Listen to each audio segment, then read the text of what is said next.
We knew we were getting a special athlete. What we didn't know was, coming in a year early, graduating early, we didn't know that her maturity level and the way she's been able to be as consistent and conduct herself just with such an even-keeled mindset that we weren't, we had no way of knowing that. But it's been amazing so far, just the way she's been able to go about her business and stay steady in very, very pressure-packed situations from time to time that, we really need her to come through, and she's been able to do that. How would you describe the leadership role that she brings at such a young age? 17? Well, I think she's leading at this point by example, and I think as we go that role will increase. I think, to this point she's not our big vocal leader. I think that role has been assumed a lot by Ruby, but Kaya has definitely set the pace in terms of the way she trains and is consistent with everything she does, and there's no doubt that everybody in the room would say they look to her in terms of the example to follow.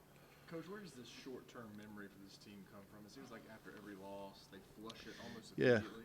Well, we know what we have, and so again, it seems like I always get in front of you guys after we've had a rough outing or something. I don't know if that's by design or what, but we talk about that a lot. Whether it's just a bad routine within a particular meet or a bad meet, we know what we have, and we know that when we get healthy, we know that when we get to a place where we can have some level of consistency in our training. We just know what we have, and regardless of outcomes, sometimes there's things that happen that you can't control. The injury situation that occurred that forced us to put the vault lineup that we did in. We knew there could potentially be some trouble there. We're still competing. A lot of freshmen went with 3 in the bar lineup on the next rotation.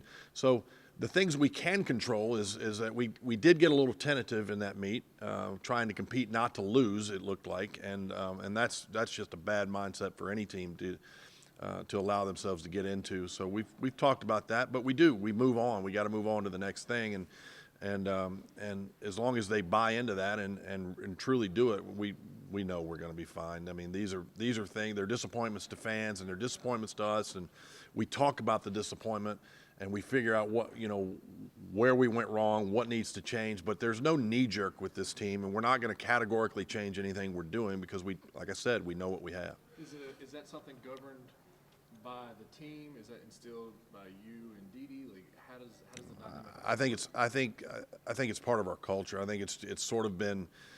It took a little while to gain that culture. Probably, I just know in the first couple of years that I was here, there was a little bit less of that. We had to, it's more about having a group of young women that believe in the message, and when the message stays consistent and the belief follows, then the results begin to happen, which then reinforces the belief and the confidence begins to grow. And I think we're still a very confident group.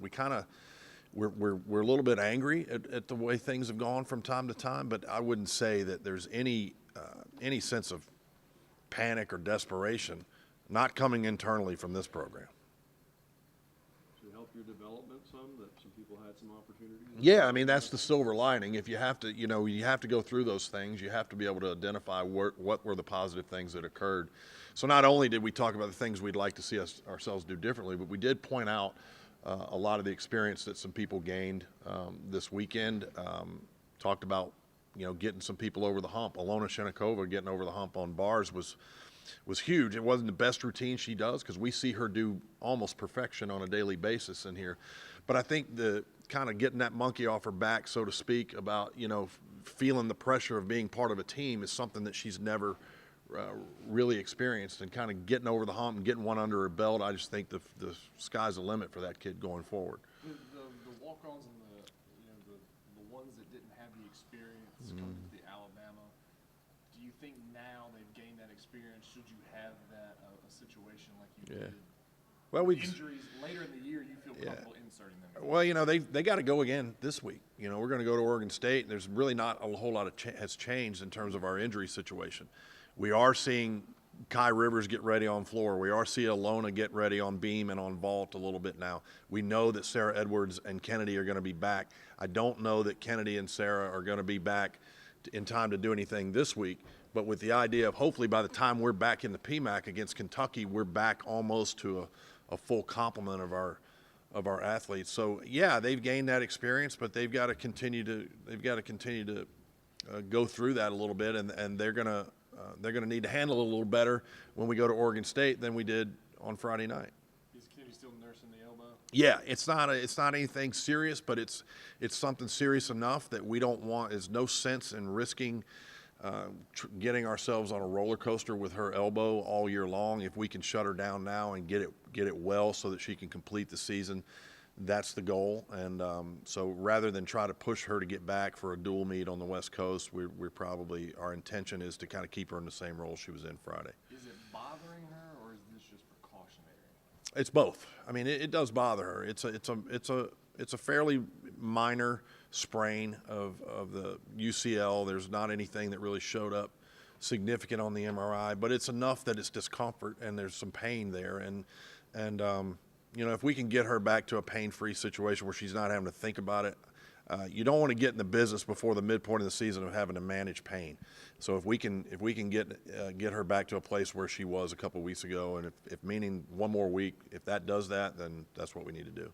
Can you just talk about the strength of Kai Rivers' routine? She's a little bit of the unsung hero with all these big names. Yeah, well, that kid, when she gets full gone, she had a pretty severe ankle injury right before we started in September, and she's every bit the athlete that Kaya is. And once she gets going, I'm sure there'll be a time where there's comparisons between the two of them, because a lot of their skill selection is similar and that kind of thing. She's a little frustrated because she knows what she's capable of, and she wants to be moving at a faster pace than what we've let her do. But I think as the next few weeks go by, I'm optimistic that she's going to be able to get in the floor lineup before the end of the regular season. And when she does, you guys are going to be shocked. This year's been different in terms of the judges early in the year kind of decided we're not giving anybody big scores, right? Yeah, well, you see, it goes in pockets. I can't say it hasn't happened in certain places. But for the most part, I don't have a whole lot of complaints about the way we've been scored so far. If you really look at the meets that we have not scored well in, if we just add back what our normal performance looks like in the way we train, we're still in those mid to high 197s no matter what judges we see. So, I can't really point a finger necessarily at the judging in our competitions, but you hear stories about things around the country where things get a little bit out of control, and that's not something we can worry about. At the end of the day, we've got to put ourselves in a position to be on the floor with the same judges, with the top teams at the end. So when the same judges are all looking at us at the same time, all that kind of stuff takes care of itself. You guys had, I think earlier in the season, spoken about how this team does better away from the PMAC as opposed to how they do inside in Baton Rouge. Do you think that's starting to calm down a little bit? Or how Yeah. Well, that's a sign of a young team, because they get in front of their own fans, and you got 12,000 fans or so in there. There's an additional, it's a blessing, obviously, to have that kind of support, and also, but it kind of can get all over them a little bit because they're wanting to do so well in front of the home crowd, in front of the students, in front of professors and everybody in the community, and everything like that. That's just a sign of a young team, and we've got to grow up and just get a little more mature so that we can handle those things. You go away and you don't feel that as much. There's not as many distractions, and you don't have as much family around and those kinds of things to kind of cause those things. But that's not anything that I'm really overly concerned about either. I think that'll level itself out as we go. Is there one area that you're still not happy with all of the meets thus far? In general, yeah, I think just the inability with and even at Florida, we didn't put a complete meet together. So it's just it moves. We'll have one event that picks it up from the previous week, and then we'll have a little bit of a lull on another event, or we'll get a little bit tentative and hold back and those kinds of things. And again, it goes back to the maturity issue. I think it's this team's beginning to find its identity a little bit. I think we turned a big corner that way when we were at Florida. They were dialed in, and the messaging was right, and you were hearing the things from the upperclassmen that you want to be able to hear from your leadership. And I think the injury bug got on us a little bit this week, kind of shook our confidence a little bit. But I'd like to see us just, regardless of who's in the lineup, that we just put 4 events together, whatever that looks like. But let's put all 4 events together on a consistent basis, week over week over week, so that by the time we get to March and April, we're ready to challenge for a championship. positive in this, just the fact that, you know, you have these inconsistent issues, but it's still a young, talented team? Yeah. Oh, yeah. I mean, I'm incredibly positive about this team. That's what I keep trying to say to them and to anyone who will hear me. The sky's not falling, and this is, you know, we're not having I say that a lot. You know, we know what we have, and they know what they are. It's just, you know, every team goes through growth and maturation at a different rate, and then you compound that with certain things that can happen that affect the outcome.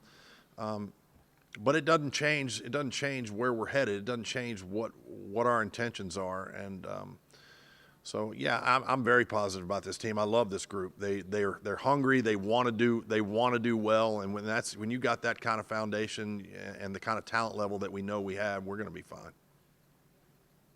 You have a bobblehead for you yet? No, I've got a big enough head. They don't need to. I don't need it bobbling around too much. Might hurt somebody.